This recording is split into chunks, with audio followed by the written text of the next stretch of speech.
in the beginning, why do we think that we have to do what we need to do for everybody else? Why do we forget that we are the most important? Because we are always used to pleasing other people. We're always used to going to make sure everybody else is okay before we make sure ourselves are okay. So in the beginning, when we're trying to recover, when we're trying to change our life and get clean, and we always tend to start thinking, well, I need to do it for this person. I need to do it for that person. I need to do it for my kids. I need to do it for my girlfriend. We always forget that the most important is ourselves. Without that self-love, if we don't do it for ourselves, there's not going to be no girlfriend. There's not going to be no for our kids. Because that's when we start self-sabotaging. We start looking to please other people when honestly we really need to please ourselves inside. We need to take that first step for us, because that's what's most important. When we take that first step and we do it for ourselves, everything else seems to fall into place. And I know we tend to forget that a lot. I was guilty of it too. And you know, when we do that and we take that first step and we look and we go, okay, this is for me. I'm doing this for me.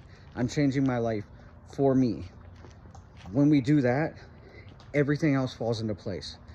Then it becomes to, we're doing it for our kids because we did it for ourselves. Now our kids see the benefits and see the rewards for it.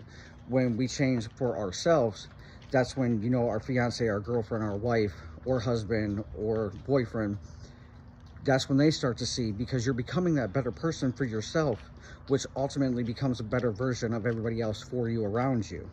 And I know we tend to do that sometimes, and we forget that the most important person in our lives is us. It has to be us first.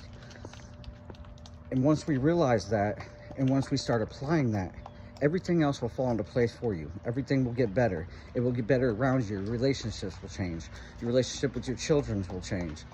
And remember, the most important part is you. Take that first step, start believing in yourself, start having that self-love, and kick everything else to the curb that you thought was best, and change something different for you. And the outcome's gonna be so much better. Because we continue to keep doing that same thing, going in those same circles when we're doing it for everybody else. So take that step back, look at what you need to do for you, and make that move. Everything else will get better, I promise you that.